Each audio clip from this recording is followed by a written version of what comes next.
Hello বন্ধুরা, good morning. কেমন আছো তোমরা সবাই? আশা করি তোমরা সবাই খুব খুব খুব ভালো আছো, আর আমরাও খুব ভালো আছি। তো আমি শ্রাবণী, আমার শ্রাবণী লাইফস্টাইলে তোমাদের অনেক অনেক অনেক স্বাগত। তো দেখো, আমরা এখন একটা পেট্রোল পাম্পের সামনে রাস্তায় দাঁড়িয়ে আছি। তো আমরা দাঁড়িয়ে পড়লাম, তোমার দাদা গাড়ি চালাতে চালাতে হঠাৎই দাঁড়িয়ে পড়লো, কারণ একটা পার্সেল এসেছিলো বাড়িতে। তো বাড়িতে তো কেউ ছিল না, তো পার্সেল বয়টা ফোন করেছিল, তাই তোমার দাদা পাশের বাড়িতে ওটা দিতে বলল। তো আবার আমরা গাড়ি চালাতে শুরু করে দিলাম। তো দেখো, আমরা যাচ্ছি একটা গ্রামের রাস্তা দিয়ে। তো আশেপাশে কত পাট গাছ লাগানো আছে, তো জমিগুলো একদম ভরপুর, দেখতে এত সুন্দর লাগছে। উপরে সাদা নীল আকাশ, আর নিচে সবুজ মাঠ, মাঠে ঘাস ভর্তি, গাছপালা ভর্তি, এত সুন্দর লাগছে পরিবেশটা।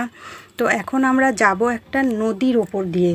তো তোমাদের দাদা ভাই আগে আসতো এদিকে কাজে, তখন তো আমি কাজে জয়েন করিনি, তো এখন আমি জয়েন করেছি। তো তোমাদের দাদা ভাই বলছিল যে আমরা যে নদীটার উপর দিয়ে যাব সেই দিকে আগে জল ছিল, তোমাদের দাদা নৌকা করে পার হয়েছিল। কিন্তু এখন দেখো, এত রোদ গরম, এত রোদ গরম যে নদীর জল শুকিয়ে একদম কাঠ হয়ে গেছে। অল্প অল্প জল আছে, আর নদীর ওপর দিয়ে একটা রাস্তা বানিয়ে দিয়েছে গ্রামের লোকেরা তাদের যাতায়াতের সুবিধার জন্য। অবশ্য আমাদেরও সুবিধা হলো, তার কারণ আমাদেরকে আর হাই রোড দিয়ে অতটা ঘুরে ঘুরে যেতে হলো না। আমরা গ্রামের ভেতর দিয়েই নদীর রাস্তার উপর দিয়ে চলে এলাম আর একটা ডাক্তারবাবুর বাড়ি। তো তোমাদের দাদা ভাই দেখতেই তো পেলে, ডাক্তারবাবুর সঙ্গে কথা বলছিল ওষুধ নিয়ে। তো আবার আমরা রোডে চলে এলাম।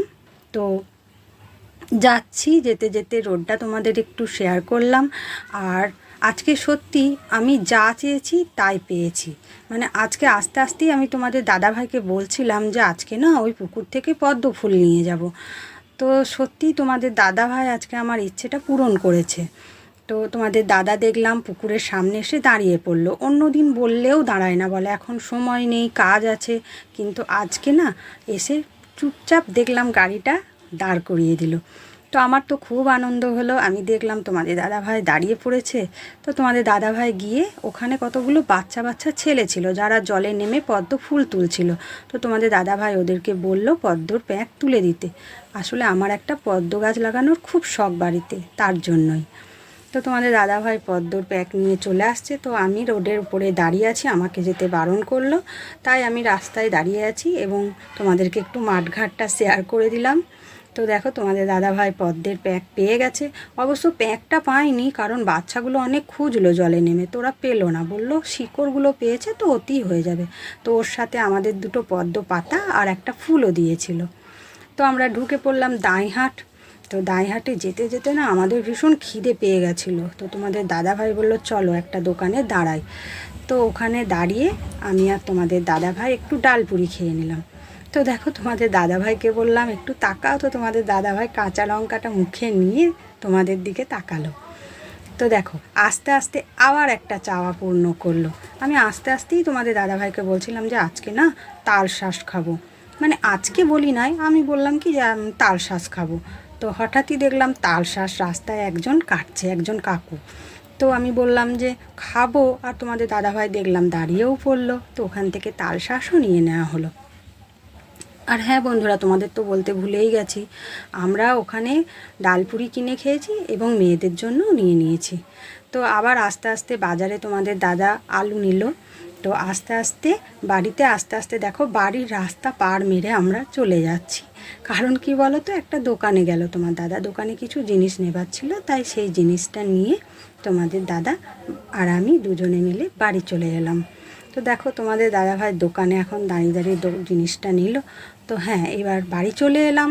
বাড়ি এসে দেখছি আমার মেয়েরা তখনও টিফিন খায়নি, এখনও ওরা দুই বোনে টিফিন নিয়ে বসলো ম্যাগি।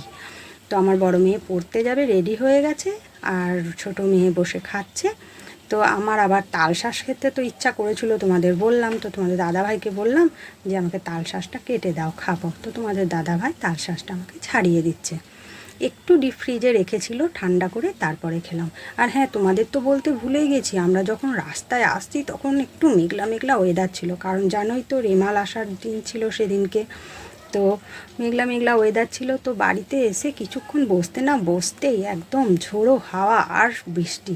তো এত সুন্দর ওয়েদারটা হয়ে গেল, সঙ্গে সঙ্গে ওয়েদার চেঞ্জ, রোদে গরমে কাজ করে এলাম আর তারপরেই ওয়েদার চেঞ্জ। তো আমি তোমাদের দাদাভাইকে বললাম তো চলো ছাদের গাছগুলো একটু ঠিক করে নিই। তো আমি আর তোমাদের দাদাভাই মিলে ছাদের গাছগুলো ঠিক করতে লেগে গেলাম। আগের দিন দুধ আনতে গিয়ে আমি যে দাদাভাইয়ের বাড়িতে দুধ নিই সেই দাদাভাইয়ের বাড়ির থেকেই গোবর সার এনেছিলাম। তো তোমাদের দাদাভাইকে বললাম চলো আজকে গোবর সারগুলো দিয়ে তাহলে গাছগুলো একটু ঠিক করে নিই। তো আমরা সবাই ছাদে, ফুল ফ্যামিলি ছাদে, তোমাদের দাদা, আমি, আমার 2 মেয়ে, সবাই আমরা ছাদে। তো এসে একটু গাছগুলোকে ঠিক করে নিলাম। তো এত সুন্দর ওয়েদার আর এত সুন্দর হাওয়া দিচ্ছে যে তোমাদের সাথে শেয়ার না করে আমি আর পারলাম না। তো দেখো তোমাদের দাদাভাইকে আমার মেয়ে বললো বাবা গাছের ডালগুলো একটু কেটে দাও। তো তোমাদের দাদা এমন কাটছে, মানে সেই গাছের ডালগুলো সব কেটে দিচ্ছে। কি করব, ওকে দিয়েছি কাটতে। অবশ্য ওর হাতে আমার গাছ ভালো হয়, ও গাছ লাগালে গাছ ভালো হয়, আমার মেয়েও গাছ লাগালে গাছ ভালো হয়। আমি শুধু গাছ কিনি আর তোমাদের দাদাভাই আর আমার মেয়ে লাগিয়ে দেয়। তো চলো, আর তোমাদের সঙ্গে কোনো কিছু শেয়ার করতে পারিনি বন্ধুরা, খুব ক্লান্ত হয়ে গেছিলাম, তাই শুয়ে পড়েছিলাম খাওয়া দাওয়া করে, দিয়ে লম্বা একটা ঘুম দিয়ে দিলাম। তো তোমাদের দাদাভাই বলল টিফিন খেতে ইচ্ছা করছে, তো তোমাদের দাদাভাই পেঁয়াজি বানিয়ে ফেললো, তো আমরা পেঁয়াজি দিয়ে মুড়ি খেয়ে নিলাম। আর হ্যাঁ বন্ধুরা, তোমাদের যদি আমার ভিডিওটি ভালো লাগে তাহলে প্লিজ প্লিজ প্লিজ বন্ধুরা আমার পাশে থেকো, আমাকে সাপোর্ট করো। আর হ্যাঁ, আমার চ্যানেলটি সাবস্ক্রাইব করে দিও। আর হ্যাঁ, তার সাথে সাথে একটা লাইক, কমেন্ট অ্যান্ড বেশি বেশি করে শেয়ার করে দিও। তো চলো আমরা মুড়ি খেয়ে নিই, তোমাদের দাদাভাইয়ের পেঁয়াজি বানানো হয়ে গেছে। তো আবার দেখা হচ্ছে তোমাদের সাথে একটা নেক্সট ব্লগে। টাটা, বাই বাই, শুভ সন্ধ্যা।